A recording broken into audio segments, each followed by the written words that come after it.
Nous venons de terminer 2 semaines de carême et nous entrons en notre 3e. Et pour aujourd'hui, je voudrais vous inviter à réfléchir sur un point qui dit que ce n'est pas souvent les grandes décisions que nous prenons qui changent nos vies. Et c'est souvent les petites décisions que nous prenons régulièrement qui changent nos vies. C'est même pour ça que je crois que quand Jésus invitait les personnes à devenir ses disciples, il ne commençait pas à leur demander à adhérer à un concept théologique et doctrinal clair et fidèle dès le départ, bien que cela allait venir. Mais plutôt ce qu'il faisait, il les disait tout simplement: suis-moi. Et il y a ce passage dans Matthieu chapitre 16 qui dit: celui qui veut me suivre, qu'il porte sa croix et qu'il me suive. Ce passage nous parle de 2 choses. Premièrement, qui suivre? Dans ce cas, c'est la personne de Jésus.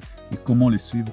En portant la croix. Je sais que l'image de la croix n'est pas nécessairement une image qu'on aime tous avoir, mais c'est l'image que Jésus choisit pour montrer comment on doit le suivre. Et dans ces cas, la croix ne veut pas dire qu'il faudrait aimer la souffrance, mais plutôt qu'il faudrait aimer la volonté de Dieu, même quand c'est difficile, même quand le choix est très difficile. C'est Dieu que nous devons toujours choisir. Rappelez-vous de Jésus à Gethsémani, il demande au Père: est-ce que cette coupe peut s'éloigner de moi? Mais après, il s'est ressaisi et il dit: Seigneur, mais pas selon ma volonté, mais selon ta volonté. Et là, on voit un peu le cœur et l'essence même de la croix. Je choisis Dieu, même quand c'est pas confortable. Alors, et pour nous, pratiquement, c'est-à-dire que nous devons porter notre croix pendant ces carèmes et choisir Jésus, et choisir la volonté du Père. Pour vous, cela signifie peut-être, aujourd'hui, au lieu de faire 10 minutes à scroller devant les écrans, je vais passer cela dans la prière et dans la lecture de la Bible. Ça peut être pour vous: je dois pardonner. Je ne suis pas confortable, ça me plaît pas cette idée, mais je suis disciple de Jésus. Il y a même quelqu'un qui a dit une fois qu'il n'y a pas de disciple sans discipline. Alors, sous quelle discipline êtes-vous? Est-ce que vous êtes sous la discipline de Christ?